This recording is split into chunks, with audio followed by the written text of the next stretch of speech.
show where we try to match our guests to their correct astrological birth chart. As always, we have two charts to choose from, and today our guest is either a Cancer or a Libra. I'm Scott, a skeptic of astrology, and I'm joined by my co-host and professional astrologer, Sarah Hartshorn. Sarah, how do we feel about those Libras and Cancers? How do we feel about them? Do we like them? Are we yay or nay? We still have I time to exit this interview. I like all the signs. I Of think course. if you don't like a sign, you need to figure out why, and maybe because as you like to say, we all the signs are part of our chart. And so if there's some sign you don't like, there may be some shadow tendencies in yourself that you're, you know, suppressing or repressing that have to do with that sign. So That's showing you something about yourself. You're looking in the mirror there. yeah. All right. So, yeah, Cancers and Libras, they are both cardinal signs. Do you know what that means? Yeah, as opposed to fixed Oh, and yeah. um and ending. Cardinal is the beginning one. Mutable. Yeah. Mutable. Yeah. Yeah, so the cardinal signs, much like an Aries, is like let's get the party started. So Cancers and Libras can be getting things started. Yes, they take action because it relates to the beginning of a season when things are, uh, yeah, getting started. So, But there's four seasons, and there's like three of these. There's no, three cardinal signs. There's four cardinal signs. Yeah, that makes sense. You're right. You're right. There's four. mhm. What's the other one that I didn't mention? We've got Libra and Aries, we've got Cancer and Capricorn. Capricorn. Each element has one uh to contribute to All cardinal. right. So, but the elements we're dealing with are Libra's an air sign, Cancer's a water sign. So, uh, they both like to take action, but in different ways. Cancer relates to the emotional realm. It likes to, very think of a mama bear. It protects, it nurtures, it defends, it creates. And so it's taking action based on its feeling, its instinct, and its caring nature. And if you listen to our Cancer playlist, it's writing a lot of emo songs about it in the process. I love our Cancer playlist. Yeah. Libra is an air sign, so it's more about social action. It's taking initiative to bring harmony to and balance to a situation, a relational situation. It wants to relate to others, it wants to compare, it wants to mediate. So their social awareness kind of motivates them to bring fairness, make adjustments, things like that. So, um, yeah, it's kind of the difference between those two. Yeah. You ever get, if you're leaning into your Cancer feelings, you ever get emotional listening to music? I have a playlist on Spotify literally called um, I'm Not Crying, You're Crying, I think, or something like that. And Oh, it's yeah. the songs that just like hit you and you don't know why. But Yeah. I have one that is something like that that's like in my feels or, something like that. I haven't, I don't know. I haven't done that in a while, but I think when I used to deal with a lot of heartbreak, I would just put it on and, really feel into it. I'd love to hear if any listeners have songs that do that to them. Drop that in the comments. We're always looking for good additions to these playlists, especially if they're kind of Cancer related because it's dealing with those emotions. With Libra, I thought about it a little bit as keeping the peace, as less social justice and more just wanting to keep the peace. And I feel like maybe that's been my attitude lately. Well, yeah, like if people are getting into an argument about something, I'm more likely to just say, "Come on, let's just like looking for like the common ground and the hmm mediator standpoint, not necessarily pushing for what I think is right, but instead trying to navigate these relationships and try to like keep everybody happy with each other. That's where I sort of like feel this Libra tendency, I guess, a little bit. Yeah. Yeah. And if you think about it's the scales, scales are a balancing tool. And Libras are going to always be wanting to bring balance, um, never quite achieving it, but always wanting to keep trying to bring something into balance. So much so that they love to play devil's advocate. Just and a lot of people find this like very annoying, if you have someone with a lot of Libra in your life, they may in any time a view is presented, they might take play the devil's advocate and bring up the opposing stance, even if they don't necessarily subscribe to that. They're just trying to, Mm-hmm. yeah. And, Yeah. As and opposed to contrarian, which I think is, I was just having a conversation about this. Like contrarians, I feel like do it because they want to start a fight and be like interesting for being contrarian. Whereas sometimes I think devil's advocate is wanting to explore the issue from an area that maybe isn't getting enough attention. And like when you talk about balance, if everybody's in agreement about the subject, maybe using your Libra energy would be thinking, well, let's just explore this other option. Nobody here is sticking up for it, so yes, I want yeah. to like kind of explore it. Yes, exactly. That's a great way to say it. I feel like contrarian is more just like when you are wanting to say, you're just wanting to be different. You're just it's more motivated to go against the grain. It's kind of, I feel like it stems from kind of being too cool for school kind of attitude. Just wanting to reject what's popular, not necessarily trying to achieve some sort of balance. Yep. Now, Yeah. there's more than just these sun signs. Yes. There's a whole What, chart. where can our listeners get the whole chart? Well, our charts are available for free at astrodetectivespod.com. We have them available for download in whole sign or Placidus. If you'd like to get the entire chart with the birth data and all that, so you can plug and play in your favorite house system, you can sign up for our Patreon, which is only $3. $3 a month. It's a bargain. Yeah, and it'll be going to a good cause. Us. It keeps our website going. It's funny, it just at this point barely keeps our website going.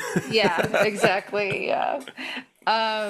So anyway, yeah, we'd appreciate that. And but yes, just to call out the big three of both of these charts, we have I'll start with our Cancer is a Cancer sun with a Capricorn moon. So that is means they were born on a full moon.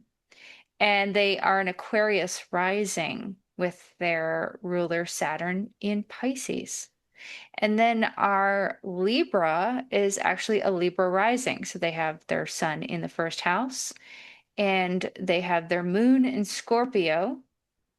And this Libra rising is ruled by Venus in Scorpio, conjunct that moon. So what's interesting about these two charts is they both have their planetary ruler in the second house. So um, finances, income, self-worth, these are like very big life themes and topics for this person.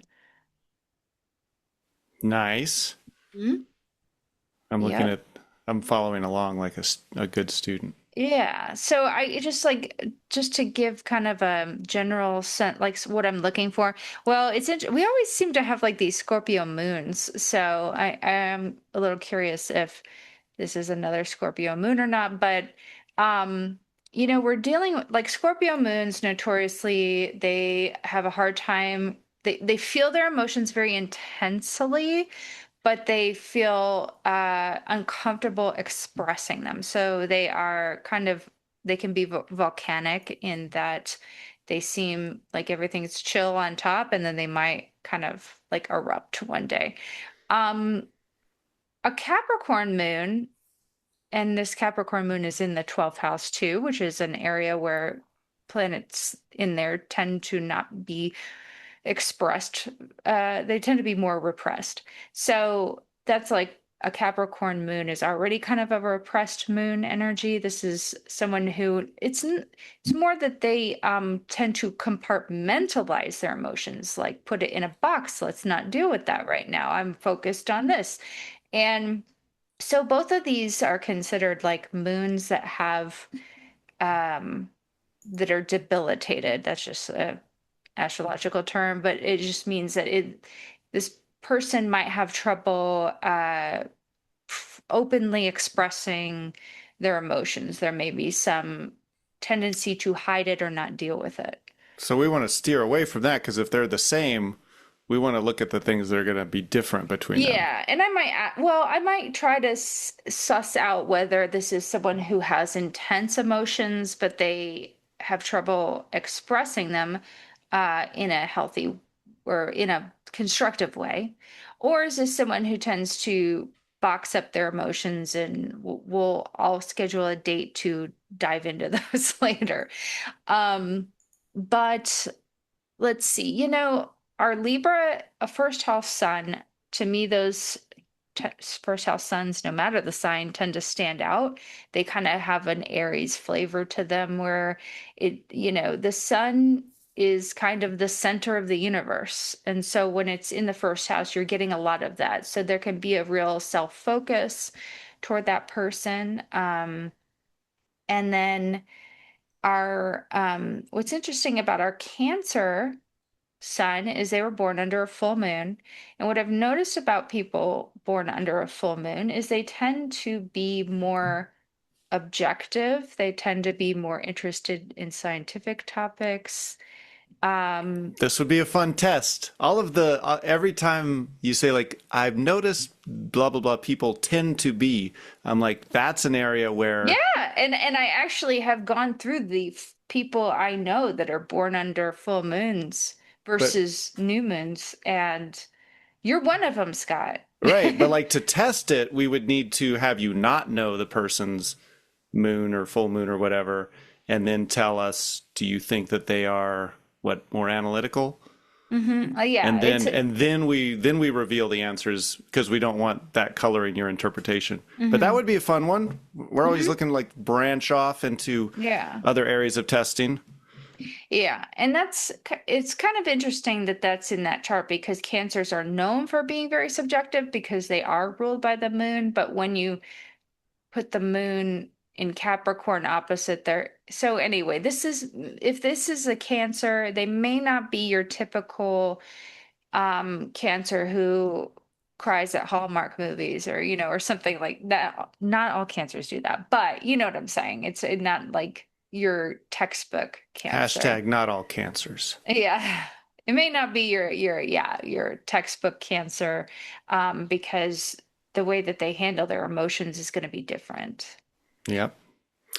Well, I'd love to hear what the audience is looking for because who knows? They may disagree with everything Sarah just said.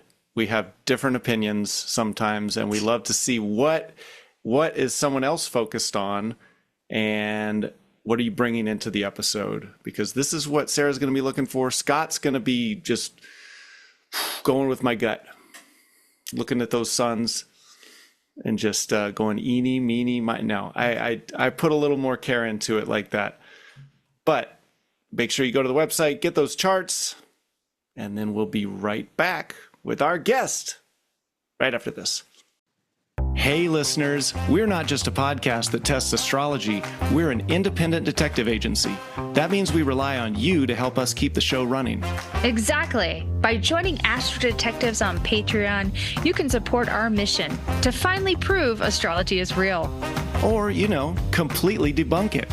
Here we go again. One thing we can agree on, AstroDetectives is the only place you'll find astrologers and skeptics working together, like a buddy cop movie you didn't know you needed. And trust me, detective work takes time, gathering evidence, late night stakeouts, solving cases, especially when Mercury's retrograde. Okay, you can't blame Mercury. The first step is easy and free. Just follow AstroDetectives on Patreon to get access to our debrief episodes where the conversation continues after each case ends. We break down what went right and what went wrong. And if you want to fast track your training, become a rookie detective for only $3 a month. You'll unlock exclusive bonus episodes, plus early releases and the top secret case files sent straight to your inbox. Or for just $1 a month, we'll make you an Astro intern. No compensation per se, but hey, you'll gain valuable detective experience and that warm, fuzzy feeling knowing you're helping us keep the lights on. So if you like what we're doing and want to support us, head over to patreon.com/AstroDetectives and join the investigation today. Welcome back, everybody. We are joined with our guest this week, Masha. Welcome to Astro Detectives. Hello, it's nice to be here. I didn't even ask, is that the correct pronunciation? Yeah, you got it. Oh, That's thank goodness. perfect. All right, we're off to a good start. I'm 100% with my guessing this episode, and I'm hoping that I Yeah. don't end with a wrong guess. First, we like to start with where are you joining us from? I'm coming from Chicago, Illinois. Ooh, and is it still winter there? It is what I like to call the battle of the seasons, or what Chicagoans call mud season. So we're in the fifth season of the year. It's cold and then it's warm and then it's cold again. So it's a little bit of a bipolar time. Do you have a favorite season? Yeah, oh yeah. I am, oh, well, I guess that's kind of, now that I think about it, it used to be autumn. Like I was always an autumn girl. But now I've really fallen in love with the spring just for the sake of what it brings.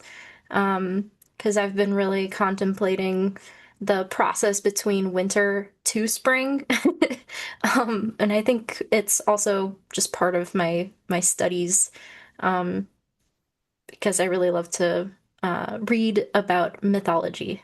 So applying that to the seasons is a really important thing for me. And this fifth season that we're in right now. That Yeah, okay, that's the mud season. yeah, Is that your least? No, that's your favorite then.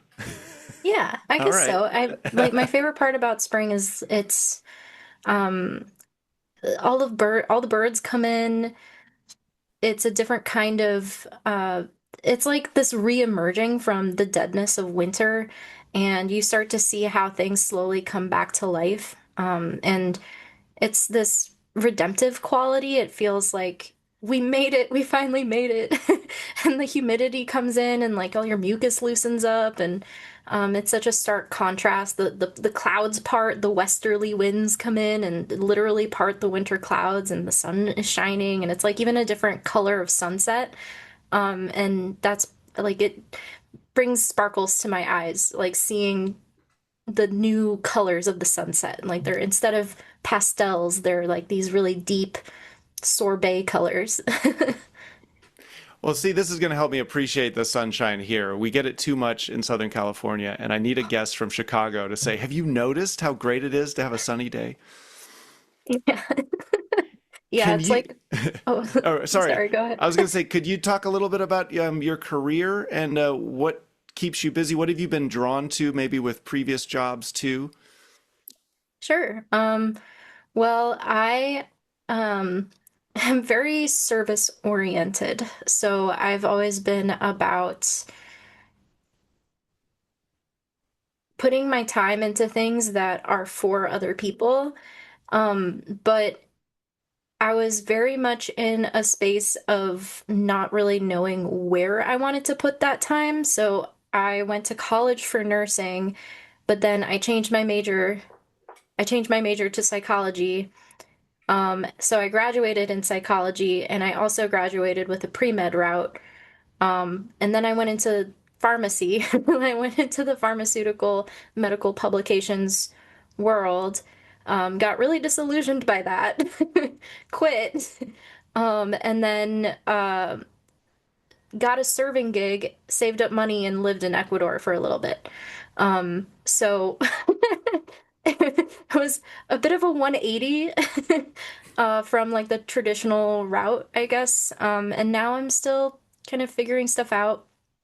I adore astrology, and I've been learning under the Hellenistic tradition, and also mythology and religion, and and reading a lot of philosophy and history and philology, putting together my own presentation and doing a lot of research, um, and just holding a part-time gig, you know? And that comes with its own troubles, but it feels good. And I'm more about like, how can I be of service is more a question of how can I be aligned with myself and where can I be happy and have my cup filled and then be there in a space, especially one like an astrologer is it the astrology space is very much like a chaplaincy of the soul. And it's important to keep yourself regulated in that space. I'm curious when you said previously, being disillusioned with, pharmaceuticals especially, but maybe in other areas throughout your career. Can you talk about that experience? Like, was there something specific that really kind of bothered you? And then how did you deal with that? Yeah, I worked in pharmaceutical publications for 4 years, and I was a project manager. So I was very much in the administrative side. I was very good at it. Um, and I moved up in the company pretty quickly because they saw how much attention I was putting into things and how it was streamlined. Um, but I was also working for one of the biggest pharmaceutical companies in the country. And specifically helping that company produce a drug that costs pennies on the dollar to make, but they are marketing at 10,000. Oh no, we've I got a. was Oh, basically a co-conspirator, is how I felt in making this drug marketable and accessible to people, but not necessarily lowering the price. And there was just a lot of stuff going on in the background too with how the medical publication world works. There's the science and the people who are genuinely in love with the science, and then there's the corporate people. And then there's the people who are scientists who have to wear corporate hats. And the majority of the time, the corporate bottom line is the one that restricts the movement. And that causes a lot of quality issues in the science. And so I came in like bushy-tailed and bright-eyed thinking like we're scientists, like we're examining the world and helping people in pharmaceuticals. But it turned out to be the exact opposite. And so that's what really disillusioned me. I'm like on principle, and also I felt like I was too far distanced from the people that were being helped, because sure, the drug was helping in certain therapeutic areas, but I don't see the faces of those people. They're just statistics on a piece of paper. And they're kind of like reduced down to efficacy and or adverse event. And it was just so dehumanizing in that regard too. hmm. Um, can I want to hear a little bit more of just how that felt for you on a personal level, and maybe how you process those emotions? Could you describe kind of, I, I guess like, were you comfortable sharing what you were feeling with others, or was this a very internal thing? Um, I think it was a little bit of both, but I think it was a process that unfolded without me even recognizing it until it came to a boiling point. So I would feel a little bit of discomfort, but not necessarily be able to name that, and just kind of let it simmer. And that's kind of been my internal process in general, that I've had to learn how to come, like, bring it into union with awareness and consciousness, um, so that I'm better able to express my feelings about things. Because I was working in pharmacy when I was 24, so there was a lot of that maturation process as well. Um, but it was also, um, easy to talk to my coworkers because they were just very, very generous and kind people, like some of the best people that I've met in the corporate world, and super supportive bosses. And I felt like I could talk to them about some of my frustrations, but I don't feel comfortable necessarily divulging certain information to people who are authority figures, if that makes sense. Like I do feel a little bit more reserved in sharing intimate parts of myself. Well, and probably some of that information's confidential too. And you're like, what can I share? What do I feel Yeah. comfortable talking about? Yeah. All right. Um, can you talk a little bit about what you were like as a kid growing up? Maybe a little bit of the family structure that you were around, and maybe some hobbies and stuff you wanted to do back then. Yeah. Well, I really liked to be outside, and I collected rocks and trinkets and pretty cool things and brought them home and had my own little altars. Um, I really liked to read. Reading was like one of the first things that I learned. Um, like I caught on really fast with reading. I was reading like full books, like just mystery novels that my mom really liked to read. I would be reading those and learning how to read between the words so I could learn new words and just like teaching myself a bigger vocabulary. And I also really loved Egypt. I wanted to be an archaeologist when I was a kid. I just really loved discovering new things in that way, and learning history and learning about the dinosaurs. And I mean, I guess a lot of kids really like dinosaurs, but it was like the process of discovering and uncovering. And my dad, he was in the Navy, and he also has a desire to be a treasure hunter deep in his heart. I think I got it from him. Um, and my mom, she was always working. So my parents were both immigrants to the United States, and so they spent a lot of time working. And so I was raised with my grandparents, with family members. I mean, my parents were there as much as they could be, um, but they had to figure out a way to establish themselves. So that was a lot of my childhood until maybe I was a teenager, until my mom got a more stable and consistent job. But even then, in my teenage years, she was traveling a lot. So she was out of the country for several weeks at a time, and my dad was also traveling a lot. He would be gone for 6 months out of the year sometimes. So, and then we were traveling a lot too because my parents were immigrants. So they did prioritize saving money, to travel. It wasn't a lot, but we would occasionally have like big trips where we would go out, and visit family friends, in Europe or in Russia or in Canada. And yeah, that was that was my childhood. I don't know if you want anything more than that. No, that was great. I was just thinking it's amazing how, guests can just like recount and tell us their biography. I was just imagining how would I answer that question? I don't even know what I would get into, but I guess you just naturally went into the most important parts to you, and that's exactly what we want. So thank you. Yeah.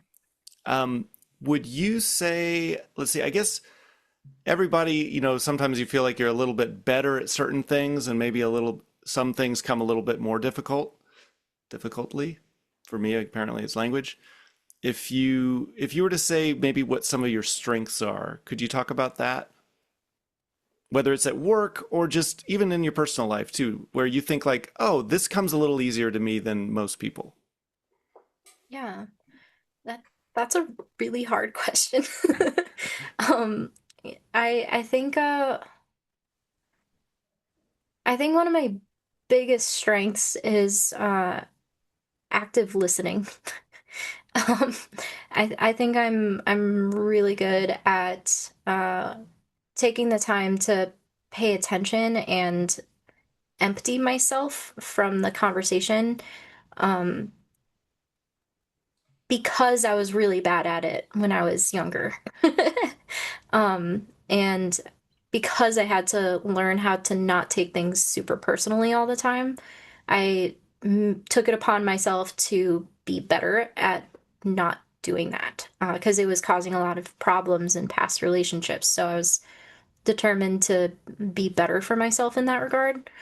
Um, and I think some of my weaknesses would be probably getting into periods of sloth and sluggishness, and kind of letting that take over, like especially depression, which is something that was a really big defining quality of my 20s was struggling with some really heavy duty depression.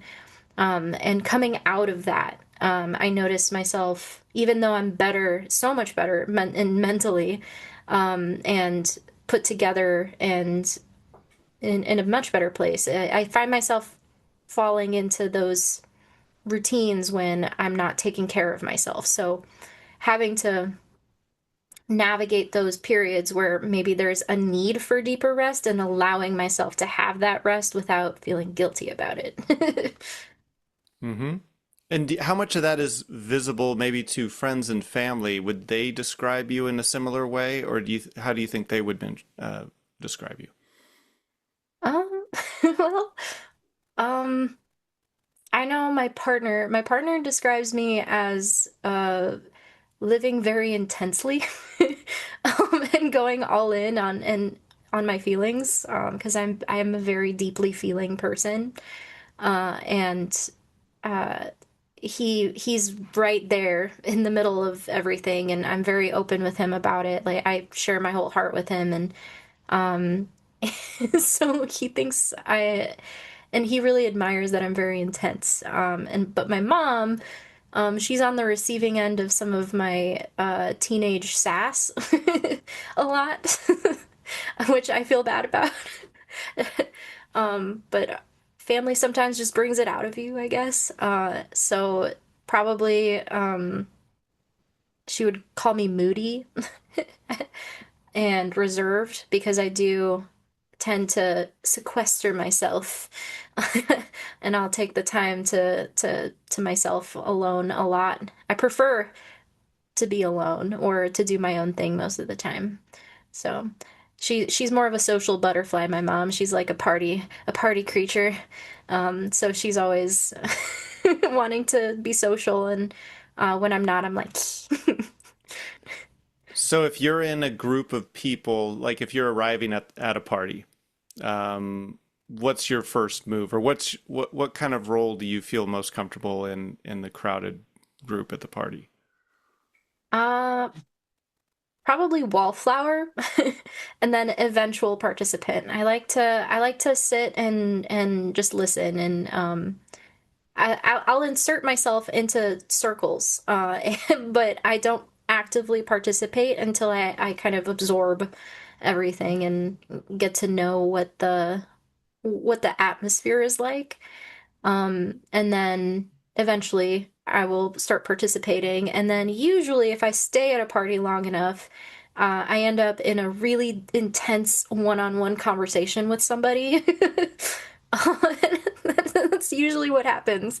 Otherwise, I just leave when I feel drained. So most of the time, that's that. I don't like to party or drink or stay out late. I'm a bit of a a day creature. I like to have my routine and cuddle up in bed at a decent time. So when you get into that serious one-on-one conversation, are those typically a similar kind of conversation? Like what category would they fall into as in terms of, planning, or we're really excited about the same things, or we're debating some serious topic? What kind do they kind of follow the same trajectory a little bit? Yeah, typically the one-on-one intense conversations are like philosophical in nature, or sometimes the other person is trauma dumping, which isn't a problem. I don't mean that in a negative way. Um, I just tend to have that effect on people I've noticed. And yeah, debate about an important topic, usually one of that's philosophical in nature, because I don't like to debate politics. Yeah. Mhm. One more, then I'm going to send it over to Sarah for any follow-ups. Just kind of some of your hobbies, things that you enjoy now. I know you talked about, what you were into as a kid. Is it a lot of the same stuff, or how have you grown and how have your interests changed? What do you enjoy doing now? I mean, it's a lot of the same, I guess, incorporating regular adult stuff. I love to cook and I like to be tidy, so, I spend time cleaning up. I consider that a bit of a hobby because I like to set up my bookshelf and and a little altars. Um, and I love to read, and do rabbit hole level research on different topics that are piquing my interest. I recently like put together a really complex timeline starting from 4000 BCE going to 0 AD and important moments in history just so I could have a visual glimpse of what that is and then how thought has evolved. It's a book called Shape of Ancient Thought, which is just absolutely incredible. Um, yeah, I love to go outside and go hiking. My partner and I, we like to take walks. And if I lived in a place like Colorado or California, like I'd be out in the mountains. I love to be outside, and walk. So that hasn't really changed. I don't think a lot has changed. I think I'd like rediscovered myself after a period of like disconnection. It was like I came back to my child self in a lot of ways, but just like make it an adult version of me. That works out well. Sarah, what are you thinking over there? Are we covering some good ground that's A helpful? lot of good information so far. Just yeah. Okay, I have a very, very important question that I've been dying to ask you. What is your favorite dinosaur?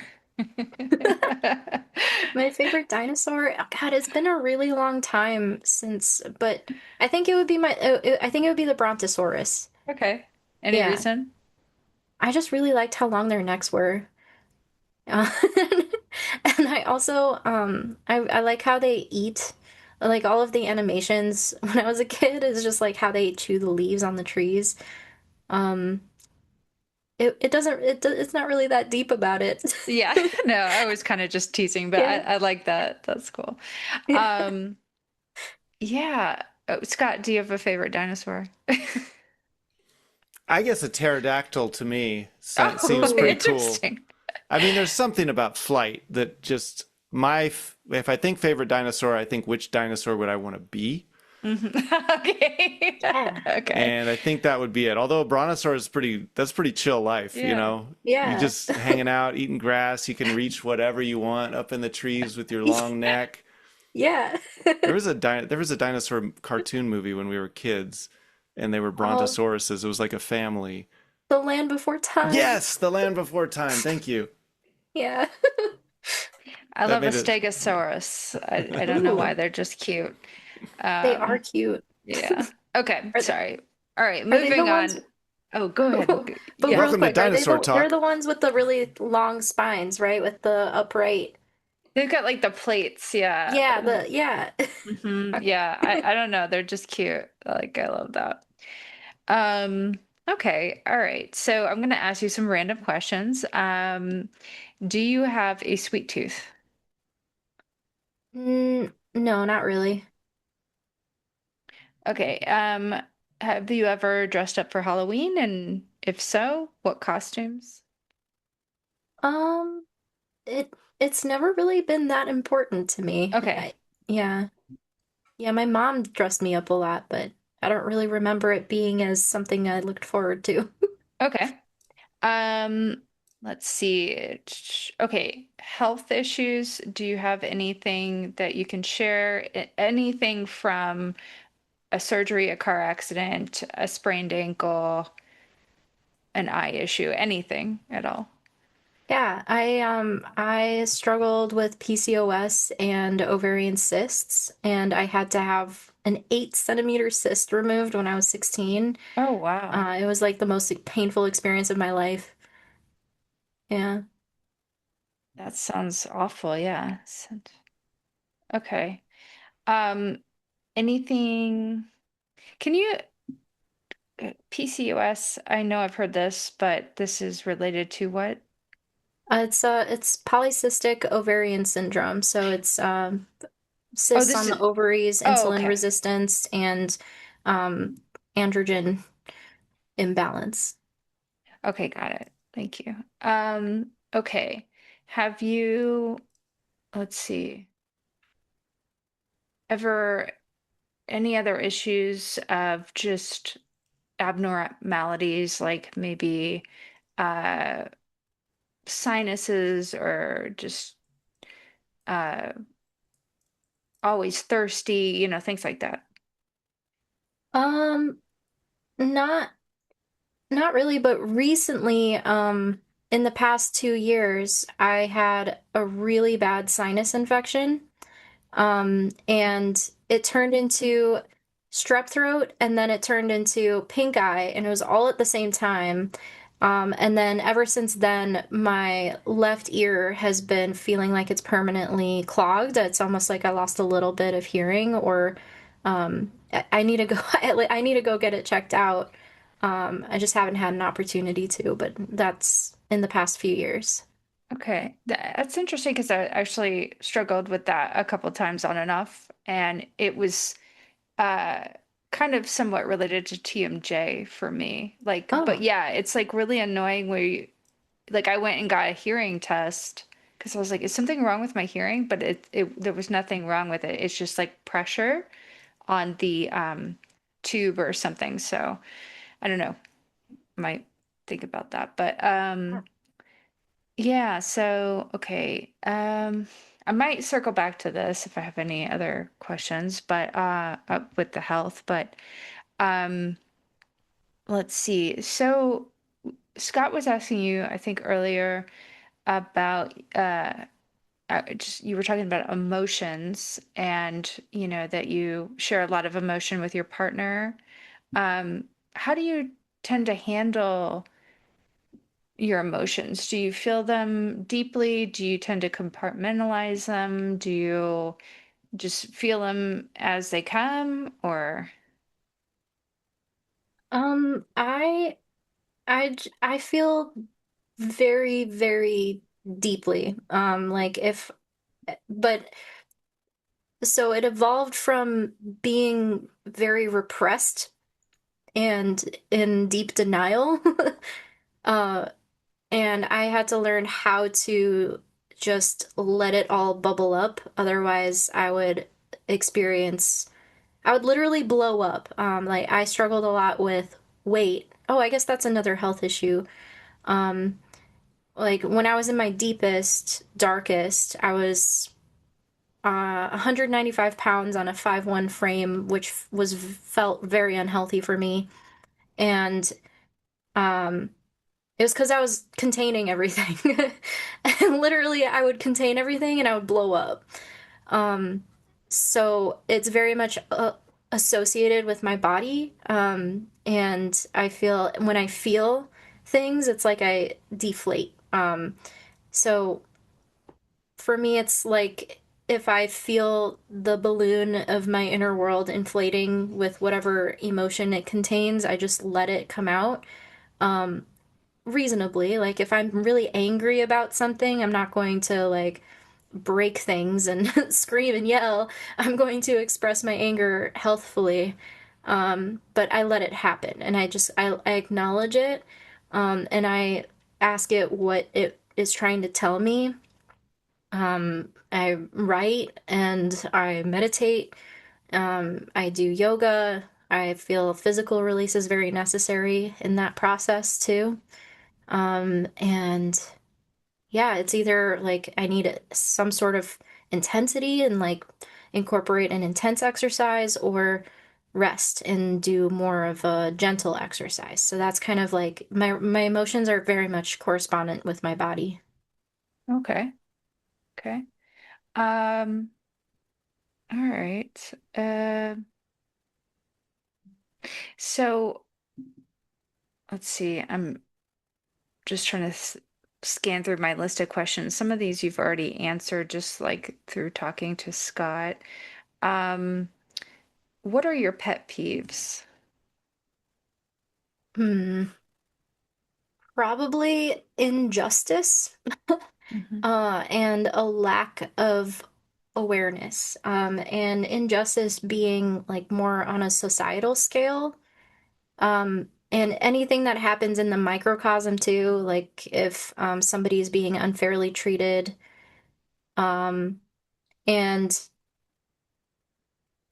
lack of awareness being like the person at the grocery store who has no spatial awareness whatsoever and is just standing in the middle of the aisle and needs to be told to move, and that's also a pet peeve. But extrapolate that to, other situational awareness type things. It really bothers me when people aren't, when they're so self-contained that they don't even pay attention to what's around them or to other people's feelings. And I think that's kind of closely related to the justice thing. Mm. Okay. Have you had a lot of experiences where you've felt alienated? Yeah, definitely. I I just recently discovered in the past few years that I was bullied. Um, I reframed because I have distinct memories of being a kid and there being like a group of girls around me laughing and me wondering why and just being really confused. Like it wasn't hurtful or it wasn't a stressful experience for me, but it was just weird where I was like, why are they just really confused? It was like they were talking in Simlish. And I was just in the middle of it, wondering why. And then there was one time where a girl pushed me into a wooden arch, and then a bee stung me in the eye. And that sucked. Oh, But yeah, it was. I always kind of felt like I was a little bit separate, being that I'm also a loner, and prefer to be alone. So I was always kind of keeping myself that way too, and wanting to be more outside of the drama and being the outsider looking in. okay. So you're very used to feeling like the outsider? Yeah. Okay. Um, how, I think we asked this on the survey, but I've already forgotten. Like, how do you feel about fashion? Um, is that something you pay attention to, and what is your style?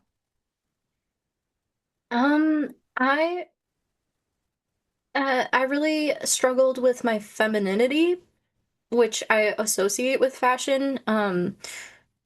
But as I've grown more into what it means for me, Um, I've been really loving experimenting with different textures and colors. Um, and I really love a more bohemian chic kind of look, but also one that's practical, with natural fabrics, things that I can easily move around in. I tend to have my cute fits, and then the majority of the time I'm practical, like wearing pants with deep pockets and um, kind of like hiking gear, I guess. Camping type gear is what I'm usually wearing.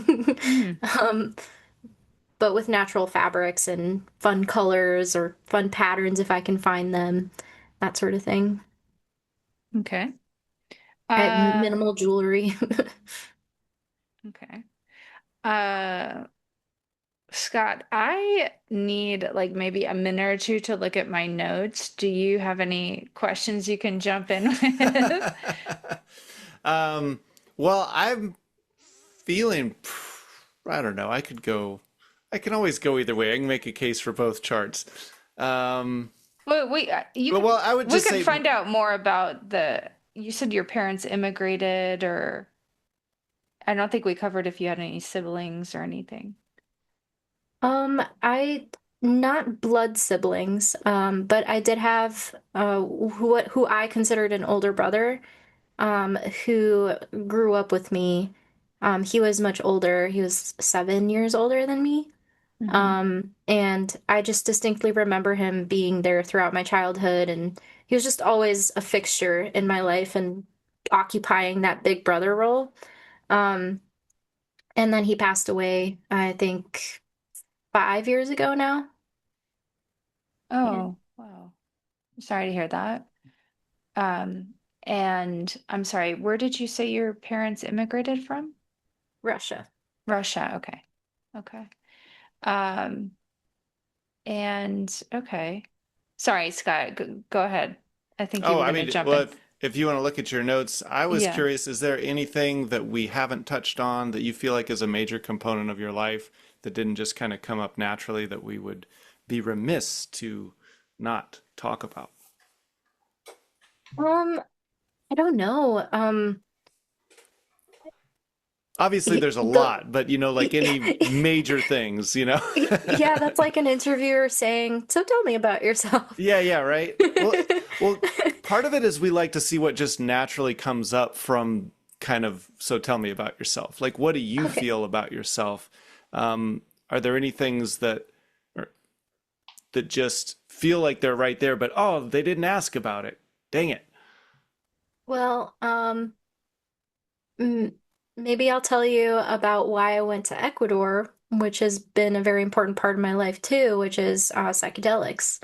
Um, I started using psychedelics when I was 15, and they have been a very important component of my life, culminating in going to Ecuador, and participating in ayahuasca ceremonies for 3 years. Not living in Ecuador for 3 years, but every year I would come back. And then one year I decided to live there for 6 months. Um, and just heavy duty, just all in participation, learning about the Red Road tradition, which is the tradition that I learned under, doing Vision Quest, which was 4 days and 4 nights with no food and no water, alone with the clothes on your back on a mountain in the middle of nowhere. And uh, just learning as much as I could about myself, like moving through all of the stuff that comes up with psychedelics. So very much a psychonaut type of person, like exploring the realms of inner consciousness. If you had, psychedelics are definitely having a moment as they're becoming decriminalized in more areas. I wonder if you have any advice or maybe some lessons that you've come to understand from your experience that you would pass on to others. Oh yeah, I actually have social media where I talk about safety and harm reduction, and the astrology work I do is specifically for integration.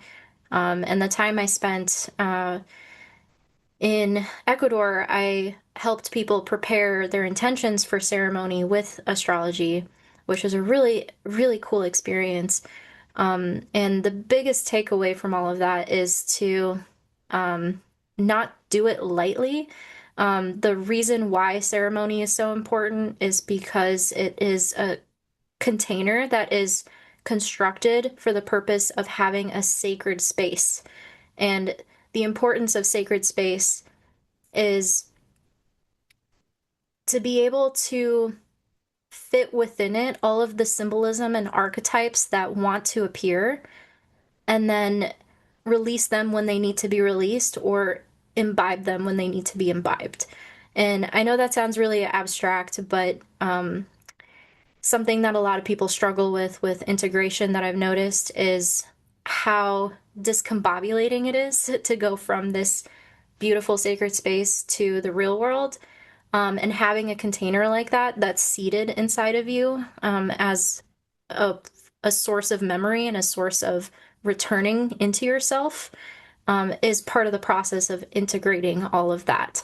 And so certain practices really help with that, like contemplative practices. And I feel that anybody who's interested in psychedelics would highly benefit from some form of contemplation, and that it's a necessary thing for integration. And especially if you want to do things safely, you should already have tools in your toolbox for coping with really challenging experiences. So if anybody is not even handling stress well in this moment now, that should be a little pause to say maybe not the intense psychedelics for a little bit until I kind of figure out how to handle things, even if it's not perfect. So, What are yeah. some of the things that in the moment someone can do? Say they went into it, but now they're not having the experience they wanted to have. You know, maybe they set the mindset, they were trying to be intentional about it. Are there any, break glass in case of emergency kind of things that you can do to bring the trip back around? Well, it really depends on the individual person and how resilient they might be. Sometimes some people need to break, and that being the experience and allowing that experience to happen is important because the more you resist is where where it gets really crazy. The resistance to, say, you're having like a really hellish time, there's demons coming at you, I don't know, whatever construct you want to create that presents as grappling with some form of psychosis. It's like the more you fight it, the deeper you go into it. And so at that point, like, it's your breath. And some people say they lose sense of their body, but the universe and the cosmos itself is a breathing mandala, at least in my worldview. And it's easy to feel that connected to the breath of existence within a psychedelic experience. So reminding oneself to return to breath, even if it's not physically in your body, just coming back to some form of breath. Because when everything is elevated, you're like up here and it's really fast. So the point is to bring it down and kind of bring it slow, and that's when things kind of unfold in a more gentle way. And then also reminding yourself you have autonomy. Because a lot of these medicines, they're spirits of plants that you can commune with. You're developing a relationship with a plant spirit. And so you can ask the plant spirit to go easy on you and say, nope, that's not the experience I want. Like, let's try something else. So recognizing the sovereignty too. All right. Sarah, did you get what you needed out there? I'm just gonna have to make a decision and yeah, live with it. I love it. All right. Because it would take me too long, I think, to really dive into this. Well, Hmm. thank you for allowing me that extra question because it is nice to think. I mean, I pay attention to the breath and meditation, but am slightly scared to go deep with a true heavy experience of a psychedelic. I'll get there one day. I think that's a really awesome way to think about it. I want to be intentional about it. Um, we have appreciated you being intentional about your answers. I think we've got a lot of information to work with. The next step, what we do is we put you back in the waiting room for just a couple minutes. We're going to Sure. kind of compare notes, decide which chart we're picking, and then we'll bring you back in and we'll see if we're right. Sounds good. All right, we'll see you in a minute. Yeah. Okay, Sarah, this is the fun part. No. Yeah, I'm a little yeah, I was just okay, let me just tell you where I'm at. Like, so the major health issue that she had to report, PCOS, which is I guess ovarian cysts, um, that is something that has to do with the womb, and the womb is very much connected to the moon, and both of these moons are challenged. So I'm like a little bit Well, you know my message. Stay out of it then. Don't look uh, if they're both the same or similar, then focus on a different area. yeah. We're Well, looking for where are they the most different. the thing is, like, okay, this is what I'm feeling is some of these medical issues are causing me to lean one way, but her answers to other things are causing me to lean another way. I could Um, I could make a case for both of them, but I do have reasoning to make the decision I'm gonna make, but I could, and I will make the case for whichever the other chart is in the debrief, because I think her answer is aligned with both charts, depending on how we want to look at it. Mm-hmm. I was feeling the opposite way, and then at a certain point, I had this screech, switching lanes, and I jumped to the other chart. Oh, okay. Yeah, I'm kind of thinking I'm doing that. Yeah, because like, I feel like I'm trying to like yeah. For me, I always use the medical stuff to really hone in and point me in the right direction.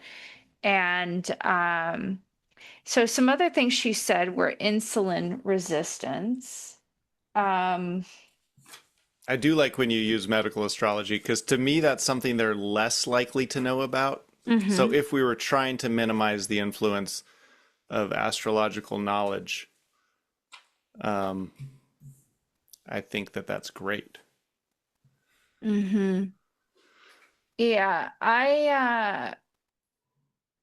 boy, and she did say she was a scientist, so I'm a little caught up on that too. Oh, I forgot. One of these is a scientist and one of them's not. Don't tell me which one. Okay. But I forgot that was one of the, that they were analytical. Oh, now I'm remembering you kind of like talking. Scientific brain. Well, I have written my answer down in Sharpie. There's no going back. Sure, I could write the other answer down and crumple this one up, but I'm sticking with it. I'm just stalling because I'm like, oh, I feel like we should have a commercial break right here. Like this is where the commercial break should be, so that I can. Okay, let's just talk. Can we just tell me? Okay, can we just talk about like reflect on some of this? Okay. Well, I think the only reason we don't is because we don't want to let the other one know what we're picking. Why?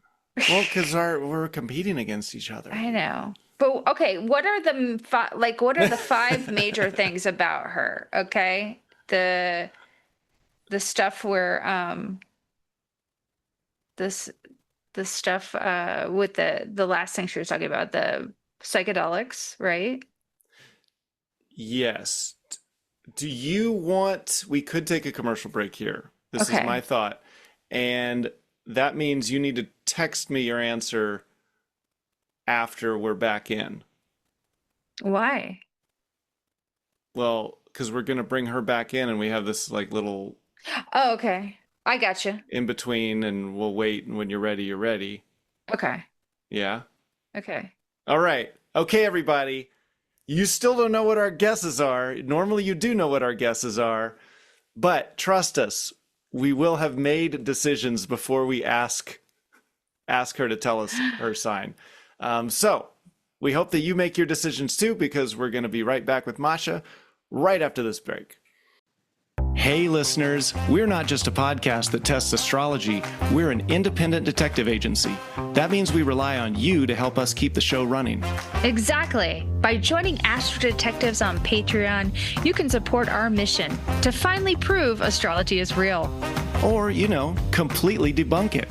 Here we go again. One thing we can agree on, AstroDetectives is the only place you'll find astrologers and skeptics working together, like a buddy cop movie you didn't know you needed. And trust me, detective work takes time, gathering evidence, late night stakeouts, solving cases, especially when Mercury's retrograde. Okay, you can't blame Mercury. The first step is easy and free. Just follow Astro Detectives on Patreon to get access to our debrief episodes where the conversation continues after each case ends. We break down what went right and what went wrong. And if you want to fast track your training, become a rookie detective for only $3 a month. You'll unlock exclusive bonus episodes, plus early releases and the top secret case files sent straight to your inbox. Or for just $1 a month, we'll make you an Astro intern. No compensation per se, but hey, you'll gain valuable detective experience and that warm fuzzy feeling knowing you're helping us keep the lights on. So if you like what we're doing and want to support us, head over to patreon.com/AstroDetectives and join the investigation today.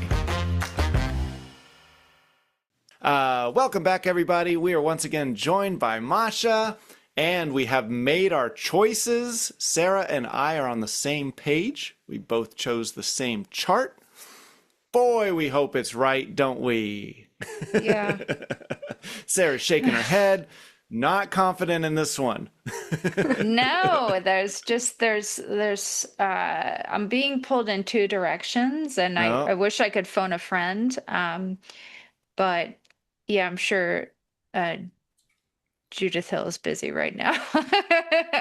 Well, your skeptical co-host came to the same conclusion. So I don't know if that's troubling and you want to switch. If you want to jump off this ship, there's still time. We don't know which one is the right answer. Yeah. I definitely like started out on one side, but then at the last minute kind of moved to the other based on some of the things that you reported with your the medical stuff. And yeah, so All right. yeah. Sorry, So we're Scott. sticking with it. Sticking with I it. know. Yeah? All right. Okay.